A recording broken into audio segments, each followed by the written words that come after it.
Hey, I'm Noah, and I'm going to do a step-by-step brewing demonstration of the way I brew. It might be different than the way you brew, or you might not have brewed before. It's also an attempt at an instructional video. I'm sure there's other ways to do it, and this is the way I do it, and it has worked well for me. I've made a lot of good beers. I've been brewing for about 2 or 3 years, and look forward to hear your comments and everything else after you see how I do it, and unless you're a troll. If you're a troll, just go ahead and no comment. So the first thing we gotta do is fill this 3 gallons of water. I'll do that and then I'll get back to you. I'm filling up the water and I'm going to use a little bit of gypsum. It says 1 to 2 teaspoons per 5 gallons. I'm just going to do like 1 teaspoon so it doesn't taste too chalky or anything. The water around here is actually really good, but it's an old house. So we want to get the pH the right balance so that everything works out. So I'm just going to put that in. So you can see my sink is pretty crappy. You don't have to have an amazing kitchen to brew, but one of the things you should have is a gas stove. Electric stoves burn things easier and it's harder to turn them off quickly. So if you're looking for a new apartment or something, there's an electric stove. Don't move in there. Okay, now we have 3 gallons. It's about 2/3 of the way up. You're going to put more water in it later to make 5 gallons. And it'll take a while to get hot, but you want to make sure it doesn't go over 155, which is the point in this recipe that I want it to stop at, so I can put the grains in for the amount of time it needs. I think it's 45 minutes. So I'm going to use this thermometer, which is kind of nice as long as it's still working. It also has an alert for high temperatures, so you can set a temperature for how high you want it. You don't need to worry too much about sanitization in this part, I think. Maybe I'm wrong, but it's going to get to boiling temperatures and then it won't matter anyway, so there could be anything in here, I think. And by the time we're done boiling it, when it's wort, it'll be sanitized. So, but you have to worry about sanitization later in the process.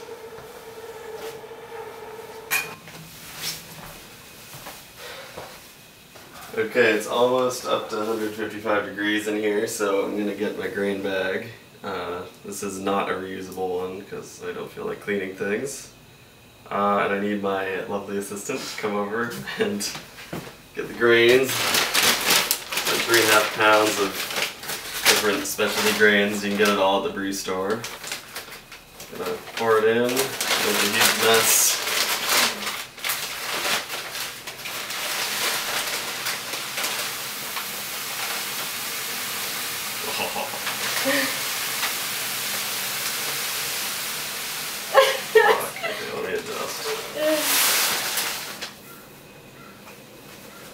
Just over here so I don't lose all of the plastic.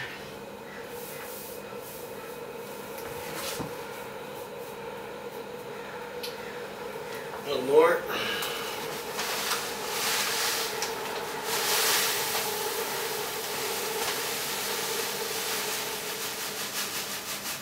A little in there.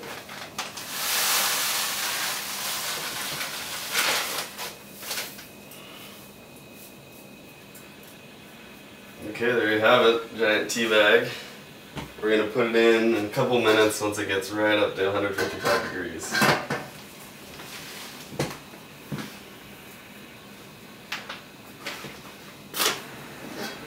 Okay, it's reading 155, so take out the thermometer,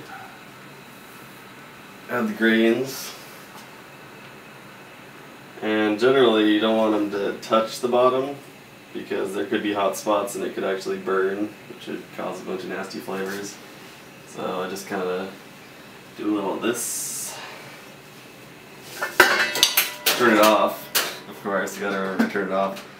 And you're going to want to have this stay at 155 for 45 minutes. So I'm going to actually use a towel and just put it over it to try and keep in the heat as much as possible.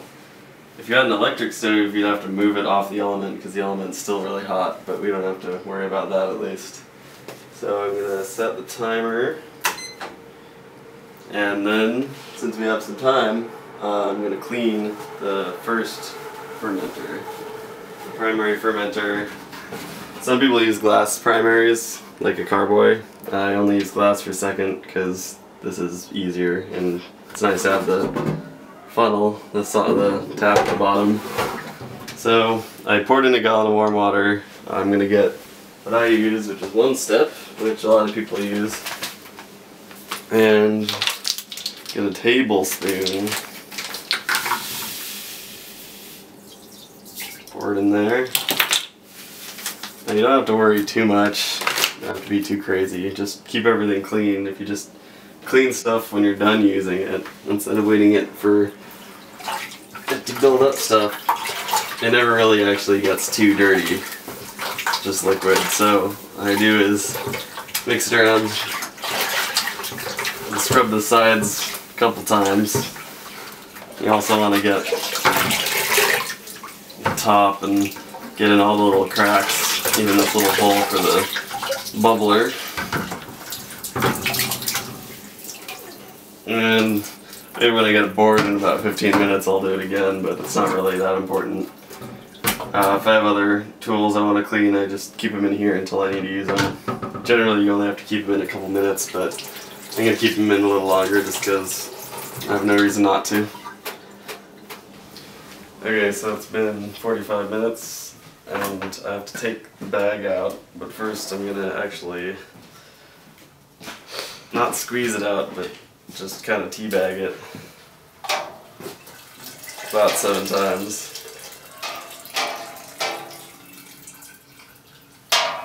Taking that thermometer out.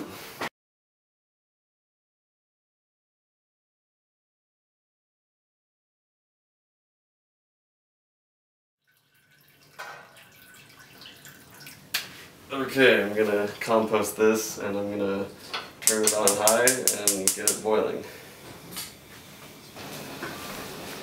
Looks like it's almost boiling, so I'm going to turn off the heat and add the first addition of hops, which is going to be Cascade. I'm making an IPA, which is got Cascade hops and Apollo hops. And I know people hate Apollo or they love Apollo because of the grassiness or whatever, but I don't care. I'm measuring it out on this digital scale, which is pretty awesome. I haven't had it for very long though. You can just kind of guess half the bag if it's a 2-ounce bag. Whoa! Now, a smart person would do this in a bowl, but I like to go high stakes. Now I got 8 pounds of light liquid malt. Delicious. I'll pour that in. Also gonna use a giant spoon, which I have at all times handy.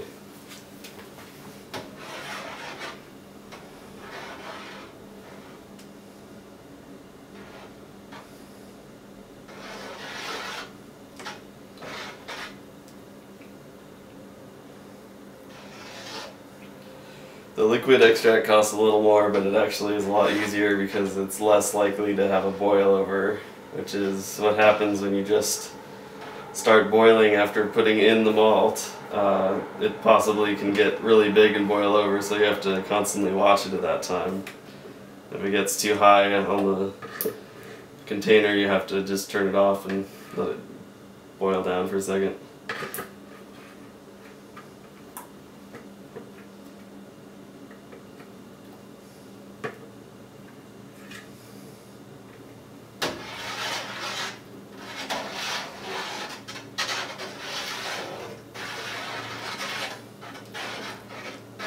Okay, it looks good. I'm just gonna turn it on now. Get it up to boiling without destroying my oven.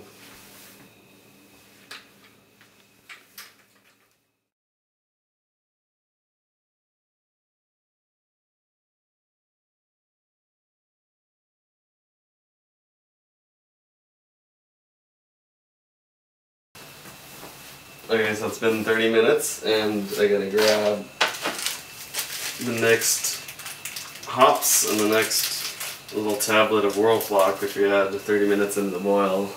It's Irish moss, and it's a clearing agent, and it does something. I think it makes stuff drop down to the bottom faster. I'm gonna use a bowl this time on the scale. So I'm learning. So these hops, I used Amarillo last time. This time I'm going to use Apollo. It's a little too much.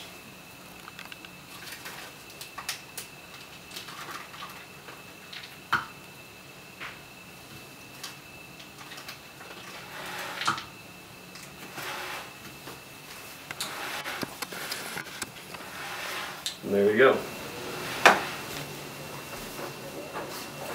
Okay, it's been another 15 minutes, so we're down to 15 minutes left. Overall boil has been 45 minutes. I'm going to add another round of hops. Another ½ ounce of Apollo.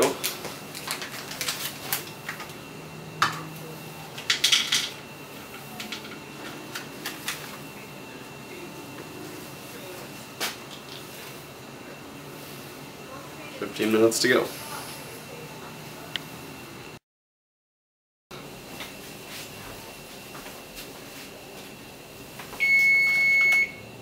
Cascade, I'm going to add another ounce of Cascade at the end of the boil. 15 minutes just passed. It's been 60 minutes total now.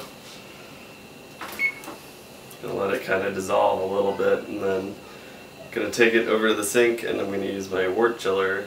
Usually I use an ice bath to cool it down. You try and cool it down as fast as possible, and then pitch the yeast before anything gets nasty. The colder it gets from this point, the more dangerous it is, I guess, to be infected with nasty tastes.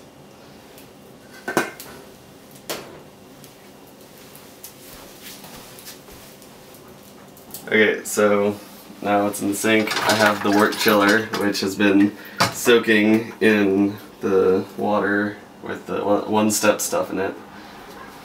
So usually you're way smarter about this, but since I might move soon or something, I haven't actually figured out a way to hook this to here. So this is how I do it.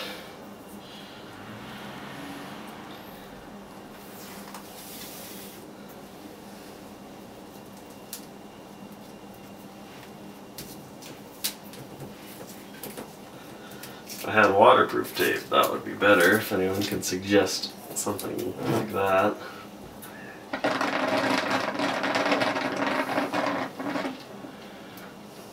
There it goes. Let that hang out for a while. While that sink's being used for that, I'm going to use the hose for that great rubbery taste. And it fills up way faster. I'm going to fill it with 2.5 gallons of cold water, cool water, so that hot wort, once it cools down a little bit there, I'll pour it in here, and hopefully it'll be cool enough for the yeast not to die. Okay, so this is filled with cool water. I'm going to turn off the wort chiller. Put it out of there. I'm only going to pour like a third of it in right now. Some people filter it, but it doesn't really matter to me. Sometimes I do it. Now hopefully you've taken out your yeast a couple hours ago, so it's not still in the freezer, or the fridge at least. I'm going to pitch this, which means throw it in.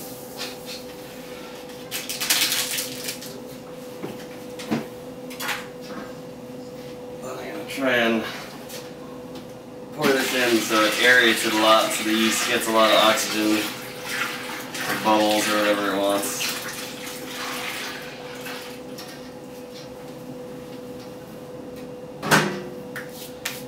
Okay.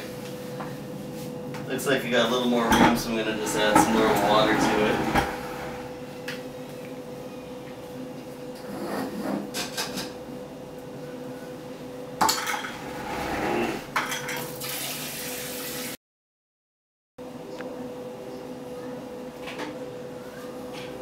Okay. Now it's 5 gallons. I'm gonna make sure this lid is on tight. And I like to move it before I put on the airlock. So that...